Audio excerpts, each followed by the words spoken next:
Before we jump into today's episode, quick disclaimer that this podcast isn't therapy. It's educational, not individualized advice. Everyone's brain and story are different, so if you're struggling, reach out to a licensed pro who can support you. We talk about the stuff no one dares. ADHD, sex, and the science that cares. Real talk, raw truth, and the stories that heal. Welcome to ADHD Reality with Dr. B. All right, so today I have my chair, Dr. Erika Miley. And one of the reasons I'm quite ecstatic about this conversation is her and I share a lot of fuel passion associated with neurodivergent sexuality, advocacy, changing the path of where maybe even research is going. And today I am going to get nerdy. And I'm so excited. So I'm welcoming Dr. Erika Miley. I would love you to first just introduce yourself, give us a brief overview of who you are, and then I will definitely start picking your brain like ASAP. Absolutely. I think I'm now, since you've successfully defended with honors, we should say. I don't know that. I think I'm former chair. I think former I'm chair. There you go. Former friend. chair. Yeah. I think friend and colleague is where we're at now. Yeah. I am Dr. Erika Miley. I am a clinical sexologist. I am a sex researcher, licensed mental health therapist, licensed in the state of Washington only at this point.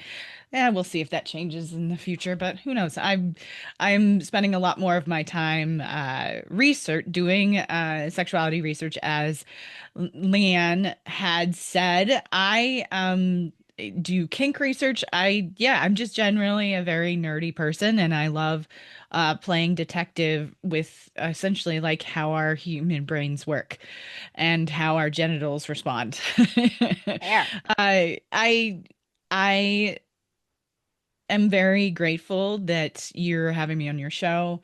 I've been podcasting for a very long time, and so I'm glad to have former students and people who are just as passionate being coming up in the ranks. And we got to get this research done. We gotta. There's just such a gap in adult cis women and adult assigned female at birth people. So we gotta show up and show out. All right. So, you're already bringing me into my first area of great exploration. Why do you think we still have so much gaps in the literature? And when I'm thinking of that question, right? Like there's tons of research on ADHD, right? Yes, but the nuances, it's actually one of the most researched mental health conditions. I would use quotation marks because, we're using DSM language here in this episode, even though both you and I feel very strongly about working from the neuro-inclusive frame, but the DSM isn't necessarily framed in that way. Yeah, fair. And like I was just saying, we know that there's a lot of research, but the problem becomes the nuances. All the different experiences. So I'm going to start there. You don't have the magic 8-ball. So I'm going to ask you in a way of just why, right? Why do you think we still have such gaps in all the important nuances surrounding our sexuality, our experiences? Yeah, I think if you went back in my TikTok history when I was doing my research, which I did qualitative and quantitative research. And for those of you who are not nerdy researchers like Leanne and I are, that's qualitative is like human stories and researching them. And then quantitative is like data, like math kinds of data that you would evaluate. Yeah, the headache and it has its value, but I find personally a lot of value in human stories because one, it's how we have survived for millennia, and it's how we've passed information down for millennia, but it's also incredibly important to hear lived experience. And we have and cis women and assigned female birth people are not alone in this area, right? Like there are so many people who have been left out of the lived experience data. People of color across the planet, people with different kinds of brains, all of the nuances have been left out. And the reality also is that that includes so many people. Is it really a nuance anymore? It's just I mean, cis women were 50% or more of the planet, so we that's not a nuance, and we stopped. I don't know that maybe it's that we didn't really truly try to understand uh, cis women's experiences in research until the last 25 years. Mm, And there are many, many women like you and I who have been fighting to become researchers, fighting to become educated to be able to do it. Um, it that could be a good chunk of the reason why we haven't had that yeah. information. Another reason is that the assumption of cis heterosexual male as the standard being a big part of the reason why. And we do have a significant amount of research on young children Yep. and ADHD in particular. We have a Mm-hmm. significant amount of research that we was that essentially me and Leanne have read and read and read through doing our research on our dissertations. But the thing that was lacking was once the person got past puberty. And I mean, we've seen that as well in research in menopause. So like none of this is really a surprise. But incredibly infuriating. The TikTok I did back then, I was so angry because when I was looking for the research on cis women with ADHD, a lot of the research used words like promiscuity. And I'll never forget it. I had to put down everything I was reading and I needed to take a break because I Oh, was girl, just the amount you of were my rage. therapy sessions. You remember them. I almost broke down. And it makes Hmm. total sense hearing your stories right now because now I know Yeah. why you were so equipped to be so supportive in Yeah. my dysregulatory process because it is so freaking infuriating. So Yes. infuriating. When you see a moralistic word like promiscuity that it doesn't describe anything, isn't measured by anything, and you see that language in scientific literature, it feels like as a woman scientist, it feels like a slap in the face. Well, do you think that And also takes into consideration, and this is something that I've said without really knowing for sure, but when I'm reading the literature, I get this idea that Mhm, individuals are not actually experts in these areas, or they don't have the layered expertise needed to see the full mhm. picture of how they're supposed to be navigating the research to begin with. Do you Oh see that yeah. as well? Absolutely. I mean, if you think about just in our field of therapists, right? Like Hmm. the basic sex education that they get, if they get any at all, is maybe one class or as little as 1 hour in one class or zero. Yeah. And that goes for other scientific disciplines too. Hmm. That sex education is not prioritized. It's not prioritized in the United States as a whole. I mean, it's only 11 states at this point have medically accurate sex education. Yeah. So, like, it's just not a surprise that when we see, it's not a surprise, but deeply infuriating that when we are looking at scientific literature that is supposed to, why this is important, it's supposed to inform how we operate as clinicians. Yep. Scientific literature is supposed to we use the language evidence-based. We are supposed to use evidence-based perspectives to help people get better as therapists. That's what we Hmm. are supposed to be doing. And if that doesn't come from an informed place, this is where a lot of these biases just kind of start to float to the top, right? Yeah, and I think you're also Where you and I talking see them. volume that when us clinicians are using this information, this empirical data, if that empirical data has such a significant weight to the pathologizing side of things, well, guess now what we're teaching those clinicians? We're Absolutely. continuously teaching them that ridiculous and frustrating damn bias. So, how about we do this? Let's educate. I want you, if you Mhm. can, go into what you've been doing for the field of sexuality and for the neurodivergent community and just Sure. anything and everything. You go where your heart desires. So this fire, this rage informed what I did next after I finished my dissertation. I was like, you know what? I want to continue to do research and I want to continue to teach healthcare providers about how not only just sexuality, but the cross-discipline science that we absolutely need to help cis women and to help assigned female at birth people. Now, is that vision expanding a little bit as I'm going to tell you a little bit about my business 2X Labs, which Leanne gets to be part of the research team. We're going to, spoiler alert, we're doing more research together, and we'll talk about that probably towards the end.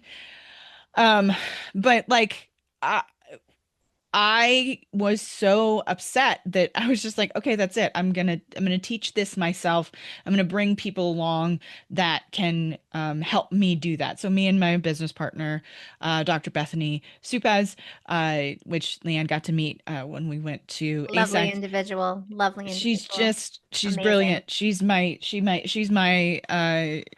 my detail painter, whereas I'm an impressionist painter.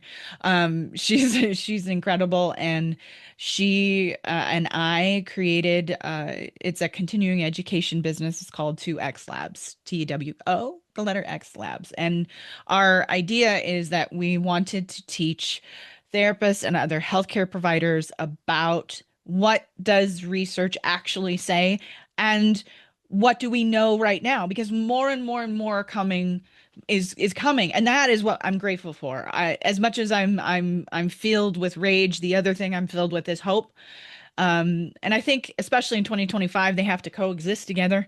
Yeah. If we're ever going to do anything with this world, they have to coexist together, fueled by rage and hope and caffeine. And Adderall. And ADHD meds. Hey, I got my Foclin. Adderall gives me a headache.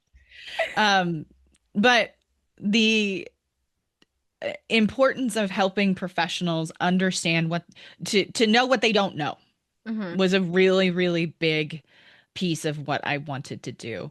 And so essentially the neurodivergent wing of research and CEUs, essentially that's what I'm responsible for because it's what my expertise is. I have other things that have expertise in just because of my work experience, but this is my passion. This is my love. And so Leanne and I and our lovely colleague, we just got started on our ADHD research team. So it is three of us, me, Leanne, and Dr. Jordan Kane. And Jordan, we should have just had her come too. Yeah, that would have been great, right? Okay, that's a future episode. We'll just do all three of us and talk about the process. We're going to be actually going back to my dissertation data because I got a lot of it, and I feel very honored that I got a lot of it because there are so many people who are ready to talk about this. Yep. I mean, it's all over TikTok, it's all over Reddit, it's all over everywhere. We're all ready to talk about our experience. And the lovely thing about social media, there's many not lovely things about social media, but the lovely thing is that you actually can find communities of people that we couldn't find before. Yep. And neurodivergent people have been finding one another. So during my research, I actually started going into these communities and I asked them to fill out my surveys, but also to fill out a text box. And that's all I asked them. And these women, they were all cis women, they filled it. They filled that text box. Got a lot to say. Over 1,500 of them filled that text box with their experiences. And so we're going back to that data to really like zoom out on it even further so that we can really get a sense of what these women wanted us to know. Well, can you imagine too, like the first time someone's actually asking you and giving you a space to say something about this? Oh my gosh. I would have just jammed out too. No wonder you got so much responses. Yeah. It was, I just was legitimately stunned. I was legitimately honored. And I say that again and again because so many of these women trusted me with their story and don't know me and trusted me with it. And so when I first did this research, I looked at I just wanted to ask the most broadest questions I possibly could. But when you do your dissertation, you actually have to have like a frame of reference that you look at the data with. Mm-hmm. So I use something that I think it's a really good model to kind of think about um, sexual arousal. So Mm-hmm. I used the information processing model of arousal by Jason and his colleagues. It was not specifically made for ADHD. Let me be clear. This was just a model of sexual arousal that they created. So, but I took my data about ADHD and cis women and how does it impact their sexual functioning. And this model essentially like was able to kind of give me a sense of like what was happening for many of these women. And I can just keep talking and talking and talking and talking. So I'm going to describe the model, but feel free to Please, interrupt yes. me at any point. Um, and I think Lee and I are going to try to make sure that you can see it in the show notes so you can take Yes, a I look will at it. definitely be putting it in there. 100%. Because I use this, I actually talk with my clients and patients through this because I think it helps us understand not only just sexual experiences, but experiences that we actually find pleasurable. Yeah. So it's not only just sex. Our brains, I say our because I also have ADHD. I'm diagnosed with combined type. Uh, our brains struggle fundamentally with attention modulation. And what that means is moving our attention from one thing to another. It's not the myth of, oh, shiny red ball, I'm distracted immediately. Like, that's not really it. It's it's very difficult for us to move our attention from one thing to another, no matter how pleasurable a thing is. I'm going to give you an example. I'll That's a give you good the thing. example that I did personally yesterday. I love video games. Me and my husband play together, and we play with a couple of our friends online, and just have a great time killing zombies together. And like I told you, how are we gonna get through 2025? This is how. Uh we're playing and I'm having a great time and I got to a breaking point. I got to a place where I could take a break, but my brain was like, "Oh no, you got to do this and this and this. I have to pee so bad." But my brain is like, "No, I got to No. do this and this and this and this." So I'm actually really focused. I'm really focused on what I'm doing. I'm having a good time. I don't want to take a break for boring going to the bathroom. Mm-hmm. So that is a perfect example of like, oh, I'm actually doing something pleasurable and I've got my attention into it. I don't want to break that attention for bodily function, Mm-hmm. even though I must, Yeah. though I'm physically uncomfortable. Mm-hmm. Oh, girl, I I know the bladder pain more than the next Yes, person. Trust me, I yes, got you. I understood that.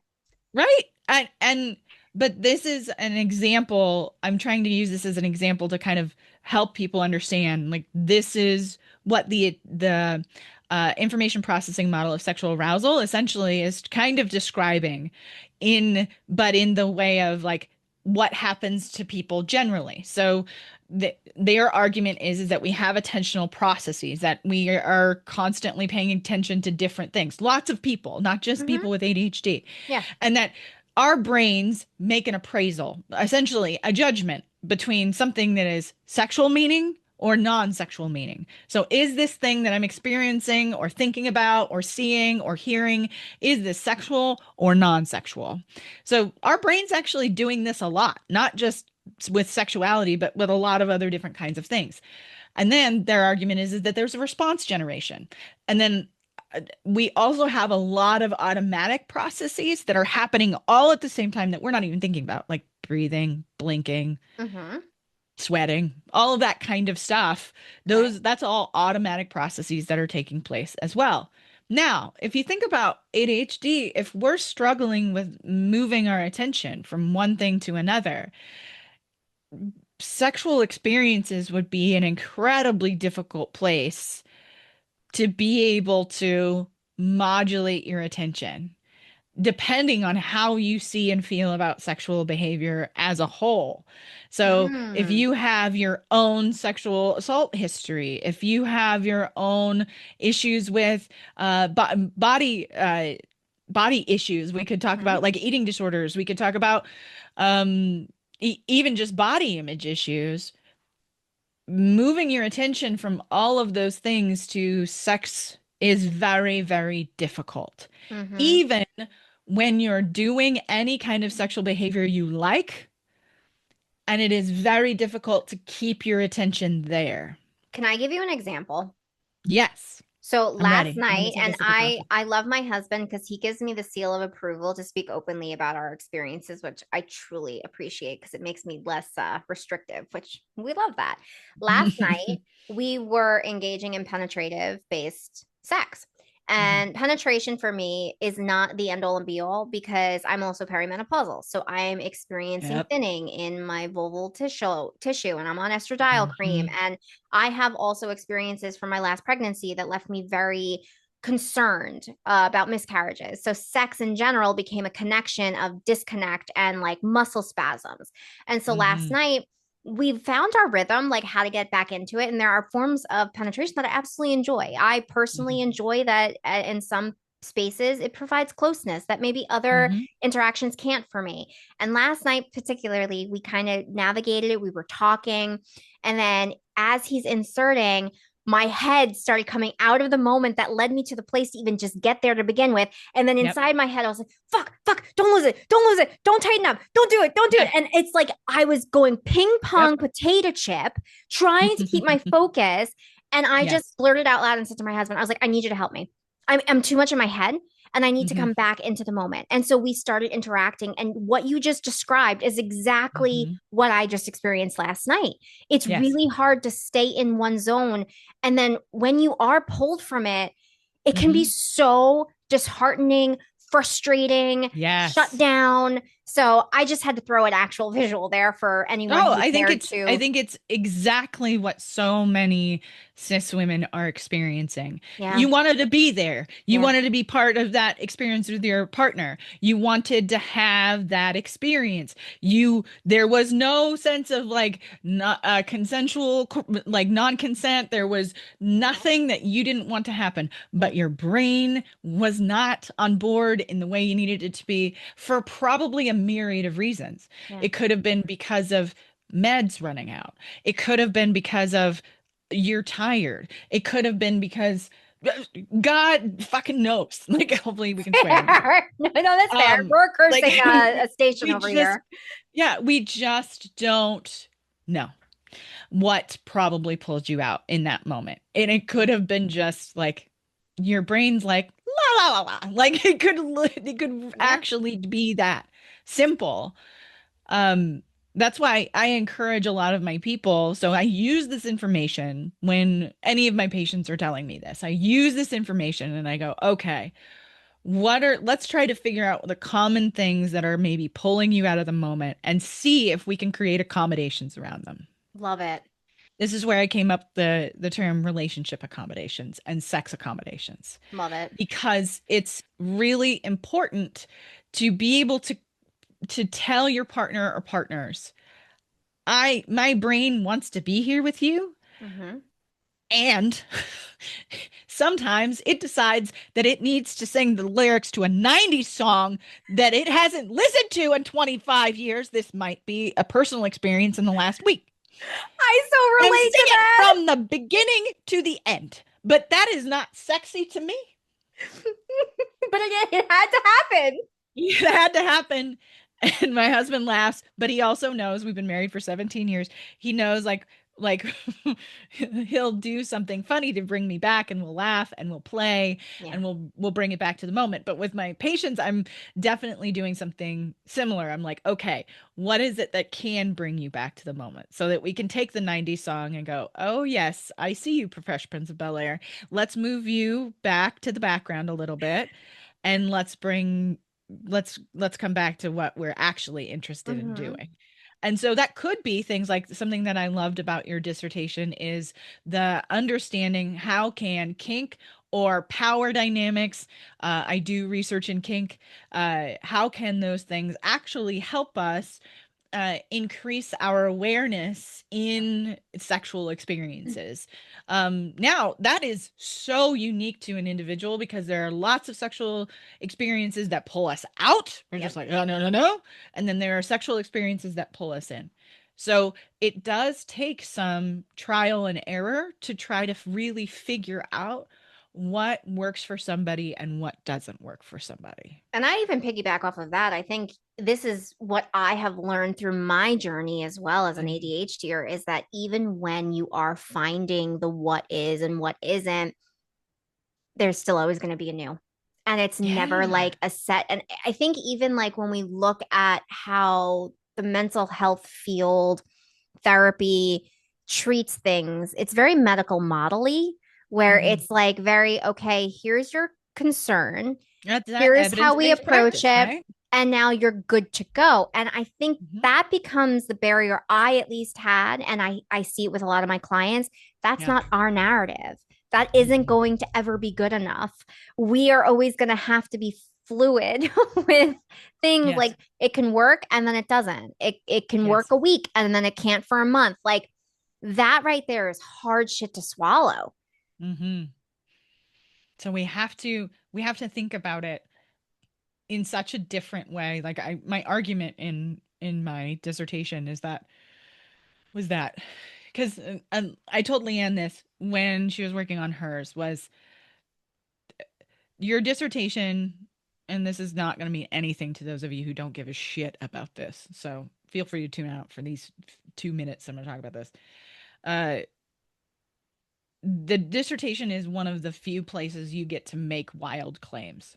Mhm. In journal articles that like at research where it's published in a journal article that's not a dissertation, you are very narrow in what you are researching. And then that is the what our scientific model is, which is good because that's how we get to the bottom of how to understand our world. Mhm. Uh, my claim was is that sex therapy as a whole, if they're not looking or trying to understand if the person in front of them is neurodivergent, then they will do harm. Yeah. Because the average uh, treatment plan, in marks, for somebody who is a sex therapist, actually, it will just reinforce shame Yeah. in those who are neurodivergent. Yeah. It is incredibly, when a therapist asks you to do homework and for you to go home and do it and you can't remember to do it, that's in shame inducing. It's just doubling Mhm. down on the shame that somebody who's neurodivergent feels a lot of the time. Yeah, and it also reinforces that background narrative of, well, you're clearly you don't care enough because these Right. are the protocols. And if you're not Yeah. doing them, then what's really holding you back? And I would even take it one step further. And I know you already know this, but I want to just say it out loud for anyone who's listening. Just knowing that the individual you're working with is neurodivergent isn't enough. You actually have to Nope. understand neurodivergency, specifically Yes. whether you're dealing with ADHD and or autism, Absolutely. because while there's similarities, they are functioning differently at the same time. And if Mhm. you don't understand it and you're just using the DSM-5, which don't even get me started, Mhm. you are going to still not be helping. And I know Dr. Russell Barkley even just recently did like a one of his episodes in his retirement phases. I love his dad jokes, by the way. Same. He was talking about his Shout out past. Russell. I Maybe know, we'll right? get you. We'll get you on one of our shows. Hopefully he's retired and I respect his retirement phase. But he was talking about the research that him and a couple of other individuals in the field were doing when they weren't retired, talking about the uh, negative effect, the psychological effect interventions without it being neurodivergent friendly are going to Yeah. cause. You're going to cause more harm. Yep. And so this isn't new, right? No. But we're not talking enough about it. So it seems. Yes.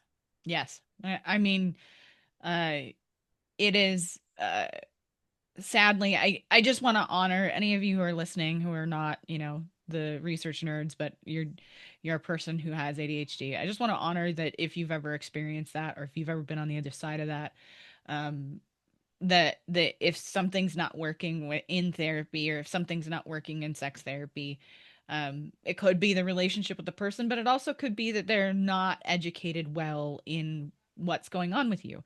And Mhm. let me be clear, this is not to demonize therapists or other psychologists or any other healthcare provider. The reality is that neurodivergence, ADHD, autism have not been taught in graduate school from the lens that we have been using in the last 5 years. Yeah, fair. Truly. Yeah. So, can I ask you, and I don't know if you'll have the answer, but since we are on this path of therapeutic relationships, interventions, sex therapy, do you feel that there is any intervention currently that you feel is very outdated and really harmful? And Mm. when I say really harmful, I feel like that's very subjective. So, just less, more harm. I don't really care where you go, but I'm just curious for people who are listening, both individuals, maybe clinicians, just to Mhm. add some more extra perspective to their backpack. Hmm. I would say probably, if you're not reworking it, old school CBT. Okay, what do you mean by that? So CBT, like when it's traditionally taught in graduate school, it's taught from like this homework model of like you have the power over your thoughts, your feelings, and behaviors, Hmm. and that they are always interacting with one another like a triangle, and that you can intervene on them, and that it's your choice to be able to intervene on them. Now, that model can work because it doesn't mean that all of us with ADHD and all of us who are autistic or both like don't have choices. It just works very differently for us. Hmm. So there are models of CBT that are much more appropriate. There are Okay. models that people are much more flexible. The models that some people who are neurodivergent who have been kind of essentially like reworking it themselves and then Yep. using it in their practices, which I think a lot of us neurodivergent therapists have done. Yep. Um, and I think that the model that essentially uh, comes from a deficit base. There are models that are more like that than others, but I do want to mention models that are wonderful for people with ADHD and who are Fair. autistic. Um, because I think there's a lot of therapists who are like, okay, stop telling me what I've done wrong, tell me what to do right. Right. Because Yeah. as a whole, let me be very clear, as a whole, genuinely therapists want to help people. That Yep. is fundamentally what they want to do. Hmm. So I encourage people to start to take a look at acceptance and commitment therapy. It's my favorite model of all time, paired with compassion focused therapy. Hmm. Those two are two of my favorites, and they are whole episodes individually, Yep. let alone together. But one of my favorite things about ACT is teaching people about mindfulness that works for the neurodivergent brain. Yep. And usually, mindfulness for the neurodivergent brain, when it comes to sex or any other kinds of thoughts, the mindfulness needs to be more body focused and it needs to be more entertaining in the brain. So, by that, I mean interesting. And you have to consider this is another one of those things that most therapists are not taught to consider is, can your person actually visualize in their brain at all? Because Fair. there are many neurodivergent people who cannot. I can see things in my brain. I can picture colors, I can picture scenarios, but there are many, many people who cannot. Yeah. And it is a very different experience for them. So you have to take that into account. I love what's called cognitive diffusion, and it's something that I use a lot with my people. And so the ACT has a lot of examples of different kinds of cognitive diffusion that you can use. Russ Harris actually made an entire workbook called ACT Made Simple, and it has a ton of examples in there. So if you're looking for examples and you're looking for really good bare bones uh ACT specific interventions, it's a great workbook for people, especially Awesome. young clinicians that are learning about ACT. Okay. Um, but I use cognitive diffusion, and I teach people something that is actually going to bring their attention. So I take, there is a mindfulness um, uh, tool called the river in ACT. And essentially you picture a river you know really, really well. So for me, it's I'm gonna show my podunk roots. It's the Trinity River in Trinity County, California. Right. Um, and I can see that river. I could smell that river. I played in that river since I was a kid. I fished in that river since I was a kid. I can see the soil. I know exactly what that river looks like. I know what the color of the water is. So I can see that river in my mind right now. So if any of your listeners are listening, feel free to do that now. Find the river you know, the river that you can even know the smell of, and picture it in your mind. And just picture that water flowing past you. As you picture that water flowing past you, you can picture different things that you would maybe throw in the river that it would kind of run past in front of your eyes. That could be like regular things. Personally, that doesn't do it for me. You could do sticks and pieces of bark. You could picture those things going down, but personally, I use things that are specific to me, but also will bring my attention. Mm. So I personally picture crazy ass floaties. I picture like a crazy ass taco floaty, and I'm like, okay, I see my taco floaty, and there's this real intrusive thought I got that is just, and it's really like wrecking me about like an interaction I had with my son. So it's just rolling and rolling and rolling in my head. So I'm going to take that thought and I'm actually going to put it on the taco floaty. And I'm going to watch that taco floaty float on the Trinity River past my eyes. Because what you're doing is you're acknowledging that the thought exists, you're allowing for it to exist without any judgment, Mm. and then you're letting the thought pass. That's what's really, really important about the thoughts that kind of pop up for us generally as humans, but also people with ADHD, is that Yeah. we often will have a lot of judgments about the thoughts that we have, whether it's about sex, whether it's about people, or about the shame that we experience. So learning to let thoughts be what they are, thoughts from a machine that's made to think, allows that shame to reduce. Now, this mindfulness activity, the river, takes a lot of practice. So I have a lot of my people do it outside of distressing thoughts before they do it Yep. with the distressing ones. And that's a So it takes really, a lot really of good, practice. yeah. No, that's a really good approach because tons of people I've noticed always try to jump. And it's like, no, no, we need to work our way into it and do it Yep. when your nervous system isn't in a unsafe space. Do it when it Yep. is calm, when it is regulated. And I Yes. really like that this exercise that you just explained is really, again, practicing compassion, giving yourself the Yes. practice to bring it to the realities and not try to push it down or ignore it. Because when we are talking about neurodivergency, whatever that is for somebody, compassion is very much needed because you can't ignore the No. expectations in the world we live in, both in work, relationships, and then sex. So you're constantly being reminded of it. And if Yes. you don't possess the space because you've never been told how to be Right. compassionate about who you are, it becomes really hard. Yes.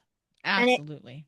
and it's something I continue even doing. I'm sure you do it too. I'm Oh always yeah. having to hold All the space time. for me to be compassionate. I'll catch myself sometimes saying things and sometimes I want to kick myself in the ass for it, but I'm compassionate. I understand where it's coming from. But like I will literally wake up and say like I just wish I didn't have ADHD. Like Mm-hmm. I would be able to Absolutely. parent better, right? Like Mm-hmm. I would be able to be the Maybe. regulation. I know, right? Who knows? Maybe. If your But kids are neurodivergent, probably not. I know that, and yeah. Um, but That's a whole yes, other episode, that it is. It definitely ADHD is. is parenting. When you've got ADHD kids, it's parenting on hard mode. Yeah, it's not ADHD friendly for anybody No, because we're using for models them that are or for us. yeah, it's neurotypical in nature, but not even neurotypical. It's developmental for what Yes. is safe and helpful, right? And I'm digressing now, but like your Yes. compassion piece, I think is so important. Um, Now, here's where I want to take a side journey, only Mhm. because when I was at the ASAC conference this past June, I Mhm. actually had a lot of people come up to me talking about how did I make it through the PhD program, Mm. specifically because they themselves had ADHD. And then on top of that, I was actually approached by people on social media saying, I would Mm. love to hear you talk more about this. Now, I put a video out, but you've been through it. You're now a chair. Mhm. You were my chair. Um, can you talk a little bit about the process and understanding? Mhm. Yes, the process is going to be Yeah. very different for anybody. But Yes. when I think when as I'm going about this, I think what I'm asking for is just for you to give some space and realities and comfort and validation around the process. Any tips, Yeah. tools, ideas, thoughts that you have? I'm going to shut up now. You go. I mean, how many times did I tell you that the process at all was not at all made for I a know. neurodivergent brain. It truly was not made for a Yeah. neurodivergent brain. And let me be clear too, it's not just neurodivergent people that feel this way. Like I can't tell you how many people who graduate school in general, Yeah. whether it was masters or their PhDs or PsyDs, was very, very emotionally difficult and could be absolutely made worse by people who were trying to help you through this Yeah. process. So I feel very honored to have gotten to get to be part of your process. And I think that's part of it.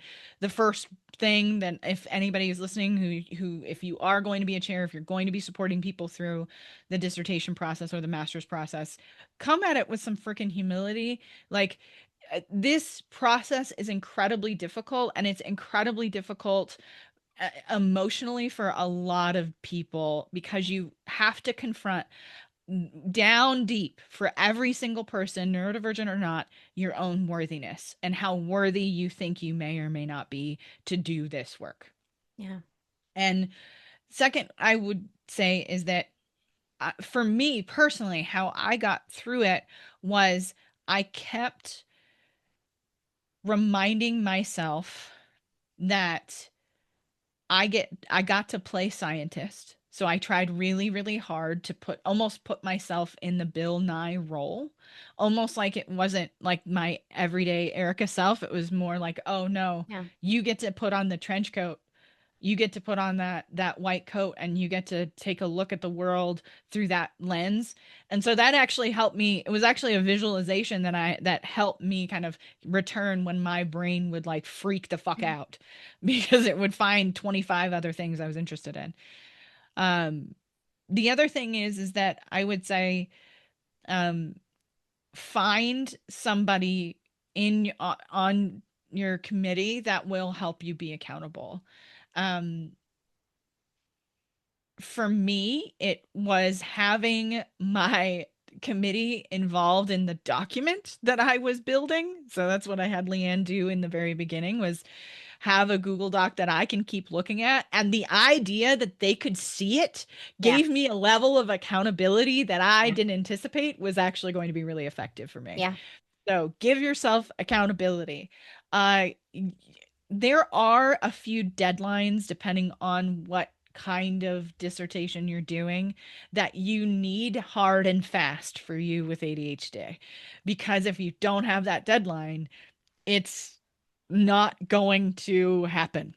Yeah. And if We'll there's just no keep urgency, pushing it out yeah. and pushing it out and pushing it out. So that goes with the accountability piece, whether that's finding somebody who can be a ADHD coach with you or even a dissertation coach.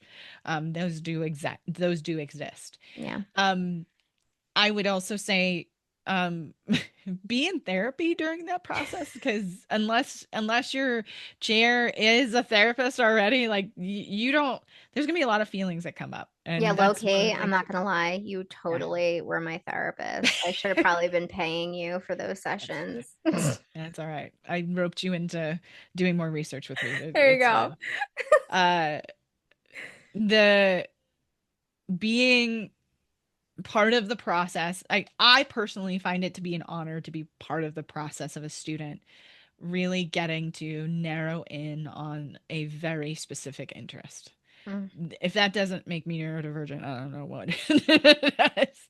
fair. Um, I like to see students flourish. I like to see them succeed. I like to see them have things click in their minds and find things that they're passionate about.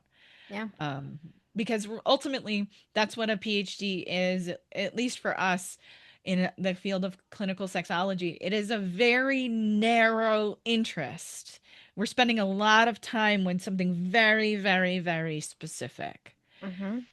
And so it just happens so that Leanne and I are both therapists before we started to do this kind of research. So we very much want to use our research to inform our Yeah. clinical direction. And I think that's what makes us badass. Same. Agreed. I think it also it creates urgency in us. Yeah, I've it been does. thinking about this a lot lately, is that because our research is so directly related to the people we work with, it creates an urgency in us Yeah. that I don't know about you, but for me, it helped me finish Yeah, me too. because I knew I wanted to be able to have answers for the Yeah. people that I work with. Well, I think that's one of the reasons I got into where I did because I wasn't finding anything to represent me, my experience, my clients' experiences. And I'm like, what the Absolutely. fuck? Like, Yeah, this is not okay. And exactly. and that urgency is definitely an ADHD friendly experience for sure. Yes. Yeah. So obviously today's episode is not necessarily the go-to of the ins and outs of ADHD, the ins and outs of sexuality, and I didn't want it to be. I wanted it to Mhm. be two amazing researchers, clinicians, passionate ADHDers talking about the realities and where we're at, where we're not at. But Yeah. I would like you to at least advise or not advise, I guess. But because you have something so amazing like 2X Labs, I know that Mhm. that is generally centered more for clinicians, or is it not? Is it also open to the public? They can see everything that I do with Okay. 2X Labs, and that was one of the big. I don't get me started. It's a whole other hour, and I know we both have a meeting after We this. do. So, uh, I wanted to take down the barriers to education. And so you can see everything 2X Labs does on YouTube and anywhere you get your podcasts completely for free. Now, those of you who are not therapists and other healthcare providers, there's going to be some of it that just goes over your head because it's going to be jargony, boring bullshit that you don't want to hear. Yeah. But that being said, you will hear therapists and other healthcare providers talk about things that we're doing, what is effective for our patients, what's not effective for our patients, and how to build uh, a essentially a research base, an education base for those of us who are cis women and assigned female at birth people. Because it's not just ADHD research we'll be doing.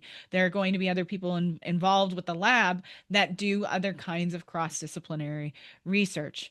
Leanne and I put doctor and Leanne together in one word. Don't we love ADHD brains?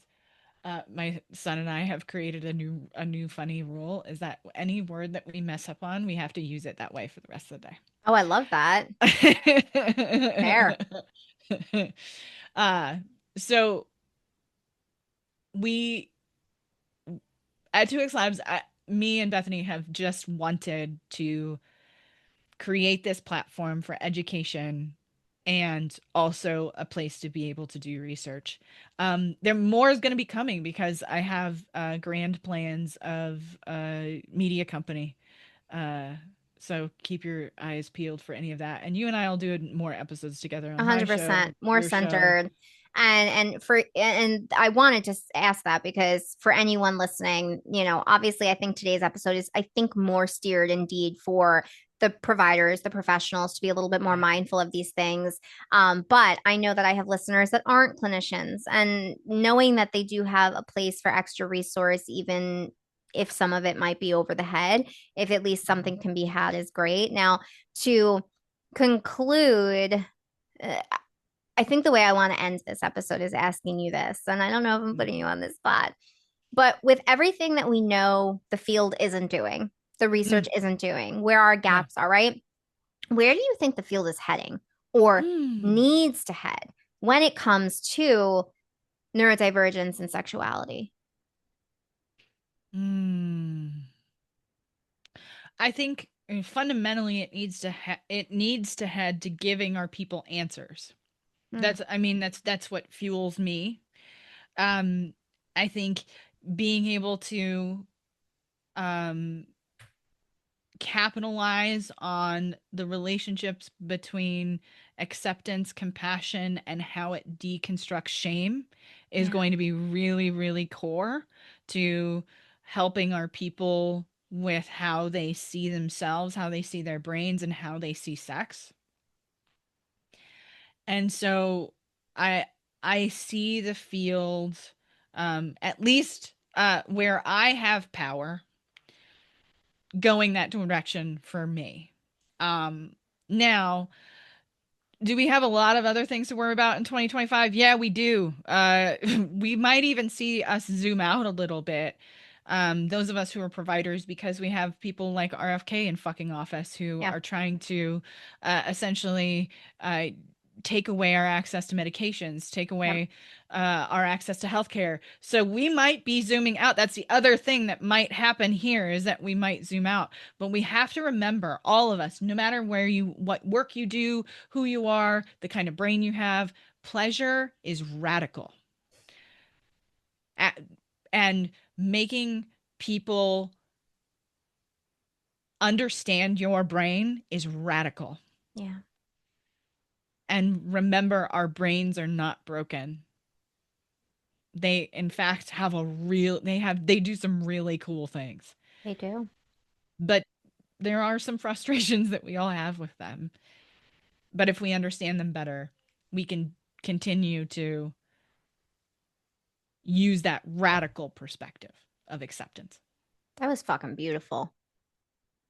And I think that also, in order for us to get there, we have to find the muscles, if you will, of self-compassion. Yep, Because I know for absolutely. me, I was not able to advocate, discuss, express in my relationship until I really dabbled with the self compassion and understood that there's nothing wrong with this. And if it does become a wrong, then maybe the system that I'm in isn't the right one for me. And that is a That's hard right. pill to swallow as well. But the compassion piece, definitely, wow. I really like that you ended on that. That was pretty good for me, putting you in, the spot. See, that Oh, thank brain of you. yours, good shit, good shit. But yes, we will definitely have to have another episode where maybe we do something more centered on a specific topic. But I am so happy Yes. with where we went today. I knew I didn't want to come into this organized and structured. I just feel like you and I talk so much about this shit, and I just wanted it to go Absolutely. where it needed to go, and it went pretty good, I think. I appreciate you, and I Now, appreciate you for having me. of course. Now, for anyone interested in finding more about you, can you just provide verbally like where people can find you? Absolutely. If you want to be a patient of mine, that's mentalandsexualhealth.com, exactly as it's spelled. And I do ADHD assessments and autism assessments of adults only at this time. Younger people are coming. Stay tuned for that. But that is in Washington State only. Mhm. I For the podcast and 2X Labs, you can go to 2xlabs.org, TWOXLABS.org.